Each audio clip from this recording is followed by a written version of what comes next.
मुझे मेरी बीवी सारा हफ्ता बहुत प्यार देती, लेकिन एतवार की रात मुझे करीब भी ना आने देती और दूसरे कमरे में जाकर सो जाती। एक रात मुझसे बर्दाश्त ना हुआ और मैं उस कमरे में चला गया। वहाँ देखा तो बीवी नहीं थी। जब एक पुराने स्टोर के पास से गुजरा तो चीखों की आवाज़ आ रही थी। जब मैंने कमरा खोला तो मेरे होश उड़ गए। वहाँ तो मेरी बीवी। मैं अकेला बिस्तर पर करवट बदल रहा था और अब मुझे अपनी बीवी के बगैर बिल्कुल नींद नहीं आ रही थी। मुझे अजीब सी बेचैनी का एहसास हो रहा था और इसलिए मैं अपनी बीवी के कमरे में चला गया ताकि उसे कमरे में वापस ले आऊं। मेरी बीवी हर एतवार की रात अलग कमरे में गुजारती थी। अब तो मैंने उस पर कोई एतराज़ नहीं किया था, लेकिन आज की रात मेरे जज्बात मुझे इस बात की इजाज़त नहीं दे रहे थे कि मैं अपनी बीवी से दूरी बर्दाश्त कर सकूं। अपनी बीवी के कमरे में जाकर देखा तो वहाँ मौजूद नहीं थी। मैं हैरान था कि मेरी बीवी आधी रात को कहाँ जा सकती है। हमारा घर काफ़ी बड़ा था। मैं अपनी बीवी को ढूंढने लगा, वो मुझे कहीं ना मिली। जब मैं स्टोर रूम के आगे से गुजरा तो मुझे चीखों की आवाज़ सुनाई दी। मैंने परेशान होकर जैसे ही स्टोर रूम का दरवाज़ा खोला तो अंदर का मंजर देखकर मेरे कदमों तले ज़मीन निकल गई। मैं सोच भी नहीं सकता था कि मेरी बीवी मुझे इस हालत में स्टोर रूम में मिलेगी। हम दो भाई थे और हमारी एक बूढ़ी माँ थी। अम्मा बहुत दिन से बीमार थी और सारे घर का काम इधर उधर हो चुका था। हम दोनों लड़के थे, इसलिए घरदारी नहीं देख सकते थे। जितना भी मुमकिन होता हम दोनों अम्मा का और घर का ख्याल रखते, लेकिन फिर भी औरत की कमी का एहसास होता। एक औरत जिस तरह घर संभाल सकती है, हम दो भाई मिलकर भी इस तरह घर नहीं संभाल पाए थे। एक दिन अम्मा की एक पुरानी सहेली हमारे घर आई तो उन्होंने अम्मा की हालत देखते हुए अम्मा को सलाह दी हम दोनों में से किसी एक भाई की शादी कर दें। उन्होंने माँ को अपने भाई की बेटी की तस्वीर भी दिखाई। वह बहुत ही खूबसूरत थी और वो अपनी भतीजी के लिए कोई लड़का देख रही थी। अम्मा को पहले ही नज़र में वो लड़की बहुत पसंद आ गई। अम्मा की सहेली उस लड़की की बहुत तारीफ कर रही थी कि उनकी भतीजी शहनाज घर बहुत अच्छी तरह संभालती है और वो पूरा घर आराम से संभाल लेगी। अम्मा भी घर की तरफ से बहुत ज़्यादा फिक्रमंद थी, इसलिए उन्हें ये बात समझ आ गई कि अब उन्हें कोई बहू ले आनी चाहिए। अम्मा ने मेरे बड़े भाई को शहनाज की तस्वीर दिखाकर कहा कि अम्मा भाई की शहनाज से शादी करना चाहते हैं, तो भाई ने साफ मना कर दिया। उन्होंने कहा कि वह गरीब लड़की से शादी करेंगे क्योंकि वो खुद भी बहुत नेक थे और वो शादी पर कोई दहेज भी नहीं लेना चाहते थे, बल्कि सब कुछ खुद ही सेट करना चाहते थे। इसलिए फ़िलहाल वो शादी करने के लिए राज़ी नहीं थे। अम्मा ने जब मुझे शहनाज की तस्वीर दिखाई तो शहनाज मुझे पहली ही नज़र में पसंद आ गई। बिल्कुल वैसी थी जैसी लड़कियां मुझे पसंद थी। भाई की तरफ से मैं भी बहुत अच्छी नौकरी करता था, इसलिए अम्मा ने सोचा कि वह भाई की जगह मेरी शादी करवा देती है। शहनाज बहुत ही पढ़ी लिखी और अच्छे खानदान से थी। उसके पिता का अपना कारोबार था। उनकी हालत हमसे बहुत अच्छी थी। जब अम्मा शहनाज के घर रिश्ता लेकर गई तो अम्मा को लगा कि शहनाज के घर वाले इस रिश्ते के लिए इनकार कर देंगे, लेकिन शहनाज के घर वालों ने मेरी अम्मा को बहुत इज्जत दी और रिश्ता भी कबूल कर दिया। हमारे घर की ये पहली खुशी थी। पापा के इंतकाल के बाद तो हमने खुशियाँ मनाना ही छोड़ दी थी। अम्मा भी अपनी बीमारी को भूलकर शादी की तैयारियों में मगन हो गई थी। बेटे के सिर पर सेहरा सजाने का अरमान उनकी आंखों में चमक रहा था। देखते ही देखते मेरी शादी का दिन आ गया और मैंने सही मायनों में पहली दफ़ा शहनाज को अपनी दुल्हन के रूप में देखा। जब मैं कमरे में दाखिल हुआ तो उसका खूबसूरत चेहरा, घूंघट डाले बैठी सी शहनाज मेरे ही इंतज़ार कर रही थी। मैंने शहनाज को शादी का तोहफा दिया और उसका खूबसूरत चेहरा देखने लगा। वो किसी हसीन मूर्त जैसी थी। उसका चिकना सा जिस्म मेरे जज्बात को बेकाबू कर गया था। मैंने अचानक ही शहनाज के हाथों को चूम लिया। वो खामोश सी घबराई हुई बैठी थी, मेरी हिर्स हरकत पर खुद में सिमट गई थी। मुझे उसका शर्माना भी अच्छा लगा था। मैंने उसे अपनी बाहों में भर लिया और अपनी मोहब्बत उसके लुटाने लगा। उसका नाजुक सा वजूद मेरे जज्बात के तूफान के आगे लम्हों में ही ढेर हो गया। शहनाज ने खुद को पूरी तरह मेरे हवाले कर दिया था। शादी की ये रात मेरे लिए बहुत ही खूबसूरत थी। शहनाज के रूप में मुझे एक बेहतरीन जीवन साथी मिल गई थी। वो भी मेरी तारीफ करती थी और हम एक जिस्मानी ताल्लुक़ कायम कर चुके थे। अगले दिन शहनाज अपने घर चली गई और मैं सारा दिन बेचैनी से उसकी वापसी का इंतजार करता रहा था। मेरे बड़े भाई ने मेरी हालत देखी तो मेरा मजाक उड़ाने लगा। उनकी बात पर मैं शर्मिंदा हो गया तो वो कहने लगे कि अच्छी बात है, तुम्हें अपनी बीवी का इसी तरह ख्याल रखना चाहिए। रात को जब शहनाज लौटी तो मैं उसके साथ कमरे में आ गया और अपनी बेताबी का इजहार करने लगा। मेरी बात सुनकर वो मुस्कुरा उठी और मैंने फ़ौरन ही उसे अपनी बाहों में समेट लिया। मेरी और शहनाज की शादी को 4 दिन ही गुजर रहे थे कि शहनाज ने सारे घर की जिम्मेदारी उठा ली। वाकई में ही वह घरेलू कामकाज में बहुत अच्छी थी। अम्मा तो शहनाज के कामकाज और उसकी जिम्मेदारी से इतनी खुश हुई थी कि उन्होंने सारे घर की जिम्मेदारी बेखूबी शहनाज के हवाले कर दी। भाई तो शहनाज के सामने भी आने से कतराते थे। वो शहनाज से पर्दा करने की कोशिश करते और अपनी नज़रें झुकाते रहते। अपने सारे काम खुद ही करते। शहनाज से कोई काम कभी ना कहते। शहनाज भी घर के माहौल से पूरी तरह वाकिफ हो गई थी और अब जाकर अम्मा को भी आराम और सुकून हासिल हुआ था। शहनाज घर के कामों के साथ साथ मुझे भी पूरा वक्त देती। वो मुझे हर रात इस कदर मोहब्बत देती कि मैं उसका दीवाना हो जाता। हर गुजरते दिन के साथ मेरा और शहनाज का रिश्ता मजबूत होता चला गया। हमारी शादी को 1 हफ्ता होने वाला था, लेकिन एक रात अचानक ही शहनाज ने अपना तकिया उठा लिया और कहने लगी कि आज रात वो अलग कमरे में सोएंगी। मैं हैरान था कि शहनाज को अचानक ही क्या हो गया। मैंने उससे पूछा, क्या हुआ, क्या तुम मुझसे नाराज़ हो? तो कहने लगी कि नहीं, अब से वो हर एतवार की रात को अलग कमरे में सोया करेगी। शहनाज की बात सुनकर मैंने उससे पूछा, क्या आखिर ऐसे क्या तकलीफ़ हो गई है? मेरे लिए तो शहनाज के बगैर एक पल भी गुजारना मुमकिन नहीं था और वह पूरी रात की बात कर रही थी। मेरा उतरा हुआ चेहरा देखकर शहनाज कहने लगी कि आप परेशान ना हो। दरअसल मैंने मन्नत मांगी थी कि अगर मेरा पति बहुत मोहब्बत करने वाला होगा तो मैं हर एतवार की रात अपने पति से अलग रहूँगी और इसलिए अब मैं अपनी मन्नत को पूरा करना चाहती हूँ क्योंकि आप मुझसे बहुत मोहब्बत करते हैं और मेरी मन्नत कबूल हो गई है। मैंने कहा कि अगर ये तुम्हारी मन्नत है तो मुझे कोई एतराज़ नहीं है, लेकिन तुम्हारी गैर मौजूदगी मेरे लिए नाकाबिले बर्दाश्त है। मेरी बात सुन के वो कहने लगी कि उसके लिए भी मेरी जुदाई बर्दाश्त करना कोई आसान बात नहीं है, लेकिन हम दोनों एक ही घर में हैं और मैं बस एक ही रात अलग गुजार रहूँगी। शहनाज तकिया लेकर कमरे से निकल गई। मैं बेड पर करवट बदलते रह गया। शहनाज की गैर मौजूदगी में मुझे एक पल के लिए भी नींद नहीं आई, लेकिन मैं ये सोचकर खामोश हो गया कि बस एक रात की ही तो बात है। उसने सारे हफ्ते मुझे बहुत प्यार किया था। मैं एक रात तो उसके बगैर अकेले गुजार ही सकता हूँ। अगली सुबह जब शहनाज कमरे में आई तो मुझे उसका चेहरा कुछ उतरा हुआ सा लगा। मैंने उससे पूछा कि क्या हुआ है, तो वो कहने लगी कि उसे अकेले कमरे में नींद नहीं आई। मैंने प्यार से उसे गले लगाया और कहा, अगर ऐसा बात है तो मुझे छोड़कर ना जाया करो। मेरी बात सुनकर शहनाज कहने लगी कि उसे हर हाल में अपनी मन्नत पूरी करनी है और कुछ ही वक्त में उससे मेरे बगैर रहने की आदत हो जाएगी।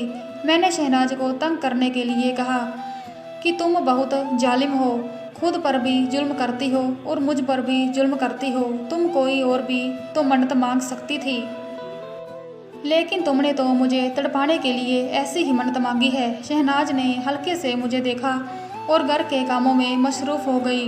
मैं अम्मा के पास जाकर बैठा तो वो शहनाज की बहुत ज़्यादा तारीफ़ कर रही थी। मुझे बहुत खुशी महसूस हुई कि मेरी माँ को बाकी सासों की तरह शहनाज से कोई तकलीफ़ नहीं थी। अब घर बहुत अच्छी तरह संभाल गया था और सभी अपनी अपनी जगह बहुत खुश थे। शहनाज ने माँ की भी इतनी अच्छी देखभाल की थी कि माँ की सेहत भी बेहतर हो रही थी। किसी ने सच ही कहा है कि अच्छी बीवी घर को जन्नत बना देती है और वाकई शहनाज ने मेरा घर जन्नत बना दिया था। बस वो एतवार की रात मुझे तड़पा कर छोड़कर दूसरे कमरे में चली जाती और यही बात मुझे अच्छी नहीं लगने लगती थी। मैं अकेला बिस्तर पर लेटा शहनाज की गैर मौजूदगी को महसूस करता। मुझे शहनाज की बाहों में सोने की आदत हो चुकी थी। जब तक मुझे नींद ना लग जाती शहनाज मेरे बालों में अपनी उंगलियों को फेरती रहती और अब मुझे उसके बगैर नींद भी नहीं आती थी। शहनाज ने मुझे अपना आदी बना लिया था। ऐसे ही एक रात शहनाज दूसरे कमरे में चली गई तो मुझे अकेले नींद नहीं लगी और मैंने फैसला किया अब मैं शहनाज को खुद से अलग नहीं रहने दूंगा और इसी दूरी को मिटा दूंगा। और यही सोचकर जब मैं शहनाज के कमरे में पहुंचा तो वो मुझे ना मिली। तो उसे ढूंढते हुए मुझे स्टोर रूम से चीखों की आवाज़ आई तो मैं फ़ौरन ही स्टोर में घुस गया। मेरी बीवी शहनाज मेरे भाई के साथ स्टोर रूम में मौजूद थी और वह बुरी तरह चीख रही थी, जबकि मेरा भाई उसके दोनों हाथों को पकड़े हुए उसको चुप करवाने की कोशिश कर रहा था। मैं जैसे ही अंदर दाखिल हुआ तो मेरे भाई ने मुझे कहा, जे तेरी बीवी जहां अपने जार के साथ छुपकर मुलाकात कर रही थी। और जब मैं अंदर आया तो जे चीखने चिल्लाने लगी। इसका आशिक तो भाग निकला जब मैंने उससे कहा कि मैं तुम्हें सारी सच्चाई बता दूंगा। जे उल्टा मुझ पर इल्ज़ाम लगाने लगी और कहने लगी कि तुम्हें कहेगी कि मैं उसकी इज्जत पर हमला करने वाला था। अपने भाई की बात सुनकर तो मेरा गुस्से से चेहरा लाल हो गया। मैंने आगे बढ़कर शहनाज के मुंह पर एक जोरदार थप्पड़ मार दिया। शहनाज जो बहुत देर से कुछ कहना चाह रही थी वो मुझसे कहने लगी कि आप एक बार मेरी बात तो सुन लीजिए। लेकिन मैंने खुद अपनी आंखों से देखा था कि शहनाज किस हुलिये में आधी रात को स्टोर रूम में खड़ी थी। वो कह रही थी कि वह जहां अपने किसी आशिक से मुलाकात करने नहीं आई थी बल्कि मेरे भाई ने उसे बुलाया था। मैं अपने नेक और पाक भाई के खिलाफ उसके मुंह से जहर भरे अल्फाज सुनकर दंग रह गया था। मैंने शहनाज को बालों से पकड़कर घसीटता हुआ कमरे में ले आया। मैं जिस औरत को अपनी इज्जत समझता था और जिससे इतनी मोहब्बत करने लगा था उसने मेरी ही पीठ में खंजर घोंप दिया था। आज मुझे समझ आया था कि सारा हफ्ता मुझे खुश करने के बाद एतवार को दूसरे कमरे में जाकर क्यों सोया करती थी। मैं जान गया था वो इसकी कोई मन्नत नहीं बल्कि अपने आशिक से मुलाकात का वक्त है। अगर आज मेरा भाई उसे ना देखता तो शायद मुझे उसकी इस हरकत का जिंदगी में पता ना चलता। मैंने शहनाज को कहा कि अभी और इसी वक्त अपना सामान बांधो और अपने घर चली जाओ। मेरे घर में उसके लिए कोई जगह नहीं है। शहनाज मेरे पैरों पर गिर पड़ी। मुझे कहने लगी कि मैं एक बार उसकी बात सुन लूं। वैसे तो शहनाज की किसी बात पर अब मुझे एतबार नहीं आने वाला था, लेकिन मैं उसे एक मौका देना चाहता था। मैंने शहनाज से बहुत ज़्यादा मोहब्बत की थी।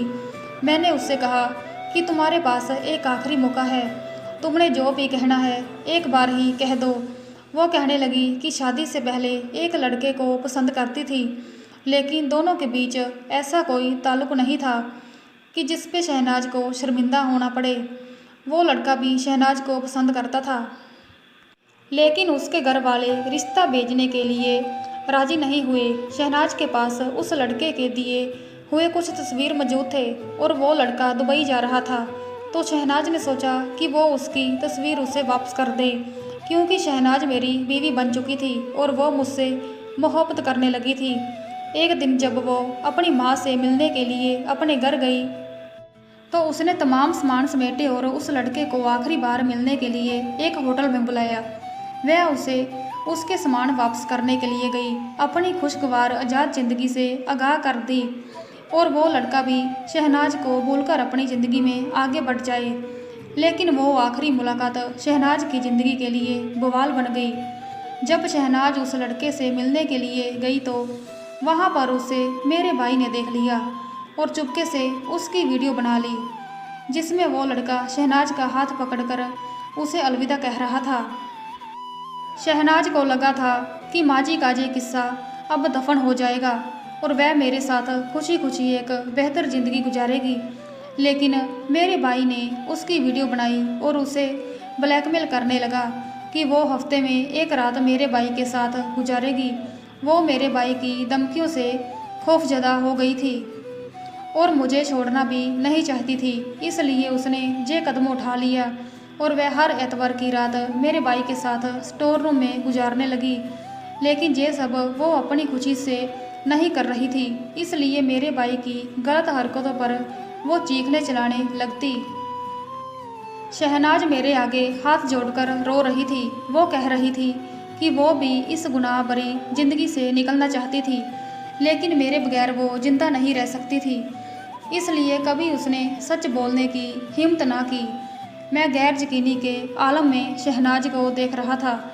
मैं उसकी हर बात पर यकीन कर सकता था, लेकिन इस बात पर कभी भी भरोसा नहीं कर सकता था कि मेरा भाई शहनाज से ताल्लुक़ कायम करने के लिए उसको रूम में बुला सकता है। मेरा भाई बहुत ही नेक और शरीफ था। उसने तो कभी नज़र उठाकर भी किसी लड़की को नहीं देखा था और शहनाज से भी रिश्ते के लिए भाई ने खुद ही इनकार किया था। तो फिर वो शहनाज को अपने पास क्यों बुलाता? मैं पूरी तरह भंवर से फंस चुका था। शहनाज के आंसू उसकी सच्चाई को गवाही दे रहे थे और मैं अपने भाई के किरदार की गवाही दे सकता था। मैं सिर पकड़कर बैठ गया। मुझे कुछ समझ नहीं आ रहा था। मैं शहनाज के साथ कोई गलत इंसाफ नहीं करना चाहता था, लेकिन मैं एक ऐसी औरत को अपनी निगाह में भी नहीं रख सकता था जो मेरे भाई के किरदार पर उंगली उठा रही थी। मैंने उससे कहा कि फ़िलहाल वो अपने घर चली जाए और कुछ दिन वहीं गुजारे। मैं ठंडे दिमाग से इस मामले पर गौर करूँगा, फिर ही कोई फैसला करूँगा। सुबह मैं खुद शहनाज को उसके घर छोड़ आया। मेरी गाड़ी से उतरने वक्त शहनाज ने एक ही बात की थी कि मुझसे बहुत मोहब्बत करती है और उसने जो भी किया वो मजबूरी में किया। मेरा दिल शहनाज की बात पर यकीन करना चाहता था, लेकिन अपने भाई को भी अच्छे से जानता था। उसको छोड़कर आने के बाद जब मैं अपने भाई के कमरे में गया तो वो नमाज पढ़ रहे थे। मैं खामोशी से एक कोने में बैठ गया। मेरे पास तो अपने भाई से पूछने के लिए कोई सवाल भी नहीं था। मेरे भाई ने साफ साफ लफ्ज़ों में मुझे यही बताया कि वह रात पानी पीने के लिए अपने कमरे से निकले और जब उन्हें स्टोर रूम से कुछ आवाज़ें आई तो उन्होंने जाकर देखा, वहाँ पर शहनाज एक लड़के के साथ मौजूद थी। अब वह दोनों बहुत ही गैर हालत में थे। अम्मा की तबीयत ठीक नहीं थी, इसलिए मैं फ़िलहाल अम्मा को इस मामले से दूर रखना चाहता था। मैंने माँ से कह दिया था कि शहनाज कुछ दिन के लिए अपने घर रहने के लिए गई है। दिन बहुत धीरे धीरे गुजर रहे थे। मैं पूरी तरह उलझ गया था। दफ्तर में भी किसी काम में मेरा दिल नहीं लगता था। मेरे भाई ने मुझे कहा था कि मुझे शहनाज को तलाक दे देना चाहिए, क्योंकि उस जैसी औरतें घर बसाने वाली नहीं होती। मैं अपना और शहनाज का रिश्ता ख़त्म करने के लिए बिल्कुल राज़ी नहीं था। हमारे रिश्ते को कुछ वक्त देना चाहता था। शहनाज रोज़ मुझे कई बार फ़ोन करती, लेकिन मैं उसका फ़ोन नहीं उठाता। अम्मा बार बार शहनाज के बारे में सवाल कर रही थी। ये शहनाज कब वापस आएगी? अम्मा को भी शहनाज की आदत हो चुकी थी। शहनाज इस कदर अम्मा का ख्याल रखती थी कि अम्मा उसे सगी बेटियों की तरह मोहब्बत करने लगी थी। एक शाम मैं दोपहर से घर लौटा। कुछ देर बाद ही हमें खबर मिली कि मेरे भाई का एक्सीडेंट हो गया है। उसे शाम में शहनाज को तलाक देने के लिए उसके घर जाने वाला था, लेकिन भाई के एक्सीडेंट का सुनते ही मैं अस्पताल के लिए दौड़ पड़ा। भाई की हालत बहुत नाजुक थी। उनकी जिस्म की हड्डियां टूट गई थी। कई घंटों के ऑपरेशन के बाद भाई की ज़िंदगी बच गई थी, लेकिन डॉक्टर ने बताया था कि वह ज़िंदगी भर बैठने के काबिल भी नहीं रहे। उनकी रीढ़ की हड्डी पूरी तरह टूट गई थी। भाई का एक पाँव भी बिल्कुल ख़त्म हो गया था। अपने भाई की ऐसी हालत देखकर मैं शहनाज को पूरी तरह भूल गया और भाई की खिदमत में लग गया। अम्मा भी भाई को लेकर बहुत परेशान थी। उनकी हालत बहुत ज़्यादा बिगड़ गई थी। मैं अकेला उन दोनों को बहुत मुश्किल से संभाल रहा था। ना जाने किसकी गंदी नज़र हमारे घर की खुशियों को खा गई थी। जब भाई को 15 दिन बाद सही मायनों में होश आया और बात करने के काबिल हुए तो जो कुछ उन्होंने मुझसे कहा, यह सुनकर मेरी जान निकल गई। भाई रोते हुए कह रहे थे कि शहनाज की कोई गलती नहीं थी, उसने सब कुछ सच कहा है। वो वाकई उस लड़के से आखिरी मुलाकात करने गई थी, लेकिन भाई ने जानबूझकर कुछ ऐसे लम्हों की वीडियो बनाई थी कि जिन्हें वो उसके खिलाफ इस्तेमाल कर सकते थे। शहनाज बहुत शरीफ और नेक लड़की थी। जब उसे इस बात का पता चला तो कि भाई के पास उसकी वीडियो है जिसके ज़रिए वो उसका मुझसे रिश्ता भी ख़त्म करवा सकते हैं, तो उसने भाई से मिन्नत की कि वो ऐसा ना करें। भाई अच्छे से जानते थे कि वो मेरे बगैर नहीं रह सकते, इसलिए भाई ने उस बात का पूरी तरह फ़ायदा उठाया और उसे मजबूर कर दिया कि वो हर हफ्ते एक रात भाई के साथ गुजारेगी। पहली बार तो शहनाज ने इनकार कर दिया, लेकिन जब बाई ने उसे वीडियो को लेकर ब्लैकमेल किया तो वो मजबूर हो गई। बाई कहने लगे कि हर हफ्ते वो उसके साथ ज़बरदस्ती ताल्लुक़ कायम करते और वो शहनाज इसी तरह चीखती चिल्लाती रहती। वो ये सब लेकर बहुत ज़्यादा परेशान थी। वो मुझे धोखा नहीं देना चाहती थी। उस रात भी शहनाज खुद को बचाने के लिए शोर कर रही थी और इंतज़ार कर रही थी कि मैं उसे बख्श दूं। बाई रोते हुए कह रहे थे कि उन्होंने एक बेगुनाह को बर्बाद किया है, इसलिए खुदा ने उन्हें ऐसी सज़ा दी है। मैं बाई की बात सुनकर सदमे में पड़ गया था। मेरा वो बाई जिसे मैं बहुत ही नेक और शरीफ समझता था, वो इतना कैसे गिर सकता था कि मेरी ही बीवी के साथ ताल्लुकात कर लेता। बाई कहने लगा कि जब शहनाज शादी होकर घर आई तो बाई की नज़र खुद ब खुद उसके वजूद से हट ना पाती। शहनाज की खूबसूरती ने उन्हें बेकाबू कर दिया था, लेकिन वह फिर भी नज़रें झुकाए रखते थे। उन्हें जब मौका मिला तो वो शहनाज का इस्तेमाल कर सके, तो उन्होंने इस मौके का पूरा फ़ायदा उठाया। वो भूल गए थे कि एक साथ ऐसी भी है जो उनकी गुनाह को देख रही है। मैं हॉस्पिटल से निकलकर शहनाज के घर की तरफ जाने लगा। मुझे शहनाज को अपनी ज़िंदगी में वापस लाना था और उससे माफ़ी मांगनी थी। मैंने सोचा कि मैं शहनाज के कदमों में गिरकर उससे अपने भाई के लिए माफ़ी मांगूंगा, क्योंकि मेरे भाई को खुदा ने इतनी बड़ी सज़ा दे दी है कि हम इंसान सोच भी नहीं सकते थे। अपने भाई की ऐसी हालत देखकर मैं भी उन्हें माफ़ कर चुका था। मुझे यकीन था कि शहनाज मुझसे इतनी मोहब्बत ज़रूर करती है कि वो मुझे और मेरे भाई को माफ़ कर देगी, हमें दोबारा से अपना लेगी। खुदा की लाठी में आवाज़ होती है और जब ये इंसान पर पड़ती है, इंसान बर्दाश्त भी नहीं कर पाता। दोस्तों, अगर आपको ये कहानी अच्छी लगी तो इसे लाइक और सब्सक्राइब ज़रूर करें। Thanks for watching.